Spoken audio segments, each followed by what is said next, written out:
Persia sana. Jadi itu di zaman Genghis Khan. Ada seorang sufi gendeng kayak Abu Nawas diundang nang keraton gak diterima karo satpam karena pakaiannya tidak memenuhi syarat. Akhirnya dia mulai nyeli tonggone berpakaian tertib yang memenuhi syarat. Dia datang lagi ke keraton, sampai di situ diterima. Mangkel atine sing diterima lak duduk aku ah. Sing diterima lak pakaianku ah. Akhirnya dia mlebu ke perjamuan, klambine dicopot, semang dicopot dilewebokno ngono mang bleng. Akhirnya mulai karo katokan tok satpam dulu kok sampean mangsul katokan. Lho sing diundang lak pakaian duduk aku, mulai deh.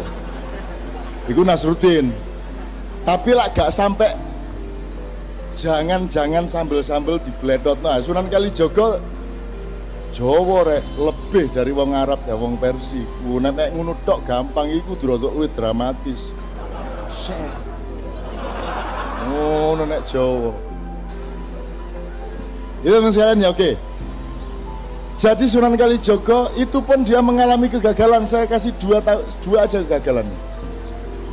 Kegagalan dalam arti dia nggak gagal, cuman sejarah punya sifat ini dan Allah memiliki rencana sendiri. Kamu tahu Mas Karebet ketika dia menjadi Raja Demak, tapi dia memilih beristana di Pajang, itu ada yang tidak terima, yang merasa dia lebih berhak untuk menjadi raja, yaitu Haryo Jipang atau Haryo Raden Penangsang. Ya, Karebet ini sakti luar biasa. Karebet ini yang memegang Kiai Sangkelat. Kiai Sangkelat ini yang membikin adalah Empu Supo Anom. Itu empu nomor 1 kerajaan Mojopahit yang pernah dicuri keris ini dari kerajaan Demak oleh oleh Ki Maling Celoring. Jadi tahu krungu Maling Celoring? Celoring itu asal usule iku ana wong jenenge Ki Celoring ndek Blambangan kono. Carane mlebu omahe wong iku gak perlu lawang, gak perlu bolongan, pokoknya ana lampu titik set mlebu deh. Maka dia berhasil mencuri Kiai Sangkelat ini di kerajaan Demak. Wes digonang Blambangan, Sunan Kalijaga roh, oh gampang pos supaya konang Blambangan pura-pura dadi pandai besi. Wes pokoknya diatur ke Sunan Kalijaga iso balik meneh lah. Akhirnya dicekel Karebet. Nah Karebet ini mau ngelawan arek cilik jenenge arek Penangsang gak enak sih. Arek cilik pedita-pediti kok tak sikat temenan kon.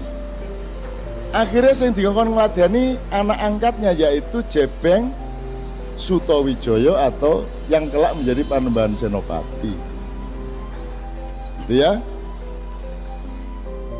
Saya kasih tahu, Sunan Kudus sama Sunan Kalijaga ini kan seperti saudara dan senior dan junior. Mereka satu inilah, satu perjuangan, satu misi segala macam. Meskipun Sunan Kudus agak Syiah, Sunan Kalijaga Ahlus Sunnah wal Jamaah, ya. Tapi yang ingin saya katakan kepada Anda, Sunan Bonang, Aryo Penangsang ini muridnya Sunan Kudus, sementara Mas Karebet ini muridnya Sunan Kalijaga langsung. Ini mereka konflik berdua, si Kudus sama Kalijaga tidak bisa kok menyelesaikan konflik mereka. Akhirnya terjadilah peperangan toh. Duel antara Aryo Jipang melawan siapa? Sutowijoyo. Dan itu pun menangnya Sutowijoyo karena strategi politik. Jarane Aryo Jipang jenenge Gagak Rimang, jaran lanang brancah. Mulane politiknya aku tak perang musuh Aryo Jipang nggawa jaran wedok. Oh, iki gerung tau kok pikir kan ya. Nggawa jaran wedok sing seksi. Jadi akhirnya ditambahi susu loro nih sore kan gitu.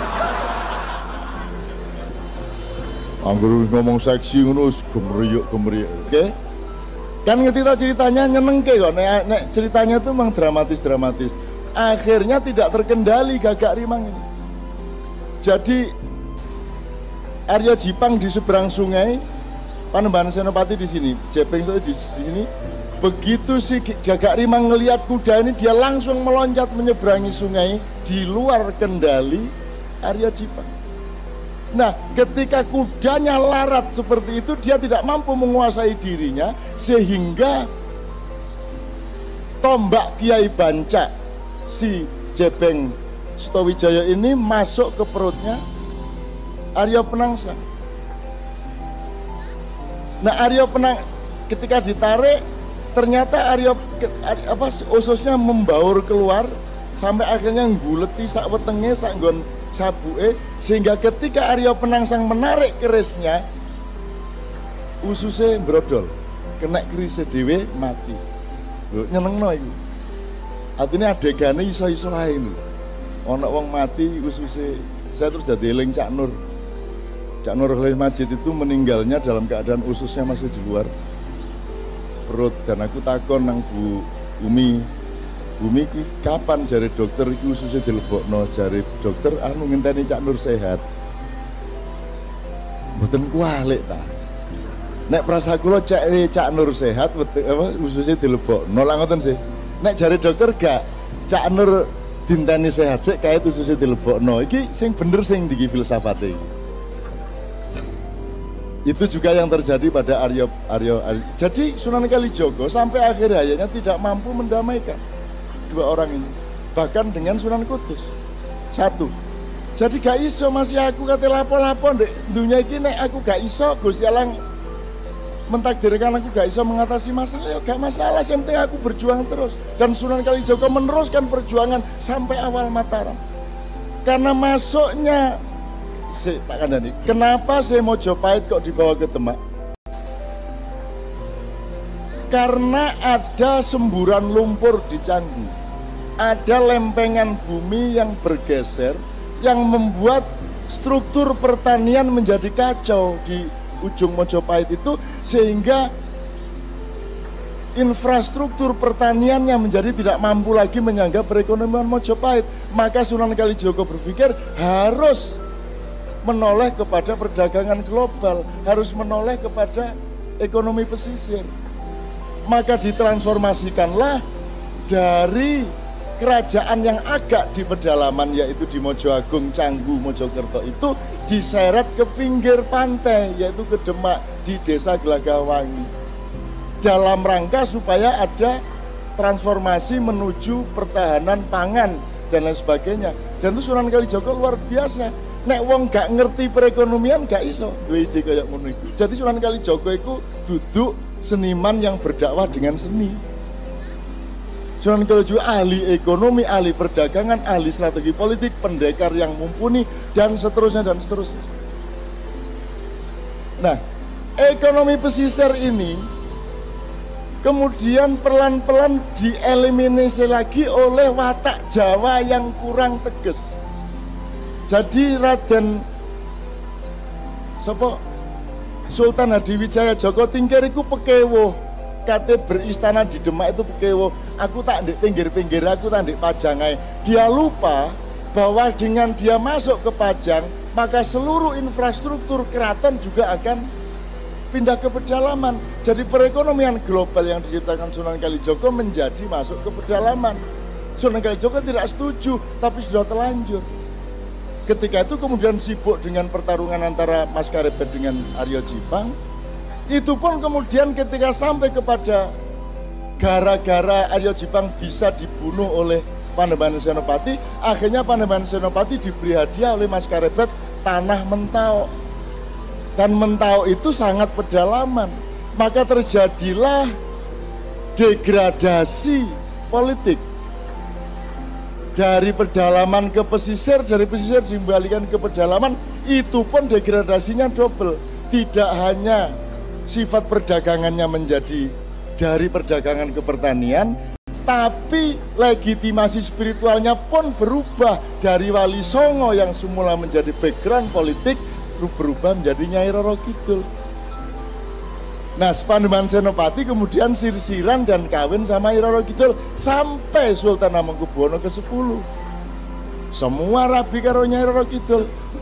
Atimbangane tak kongon pegatan Roro Kidul tak kon jilbaban ngono ae saiki. Saya gak angel-angel temen-temen. Ya saiki sembahyang 5 waktu semua. Nyai blorong barang wis sembahyang 5 waktu. Kadang-kadang melok jemuan barang. Ngono ya kanca-kanca ya. Saya ingin mengatakan kepada Anda, Ayo belajar sejarah supaya Anda tahu Anda ini Garuda. Anda ini bangsa besar. Kan itu kan selalu saya omongkan di Bang Wetan. Tidak apa-apa sampai akhir hayat Anda belum berhasil, tidak apa-apa. Anakmu yang berhasil, nek gak anakmu putumu. Tapi kita bangun kembali paruh yang baru itu, kuku yang baru itu, dan tidak pernah putus asa.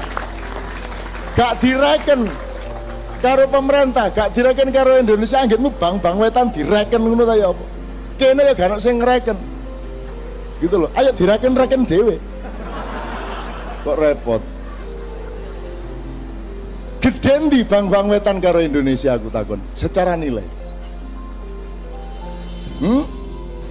Secara nilai, komprehensinya, kedalamannya, ketinggiannya, ketajamannya, gede mana Indonesia sama Bang Wetan? Pernahkah Indonesia mencapai ilmu-ilmu seperti ini? Tidak kan? Lagi lebih besar Bang Wetan. Lah iya, wong jelas Bang Wetan luwih gede timbang Indonesia, kok kon njaluk digendong Indonesia? Lah dengkek Indonesia gendong Bang Wetan. Kon sing kudu gendong Indonesia, betul enggak? Kamu jangan minta diakui loh yang lebih kecil dari kamu. Tidak kuat hatinya, tidak kuat pikirannya. Kamu yang lebih besar dari mereka, kamu yang menampung mereka, kamu yang punya kebesaran jiwa kepada Indonesia. Oh no. Bung Karno iso pidato ngene iki. Manggel aku suwe-suwe. Lho nek Sunan Kalijaga ngene iki, seluruh ilmu dia kuasai sebagaimana Rasulullah Muhammad SAW.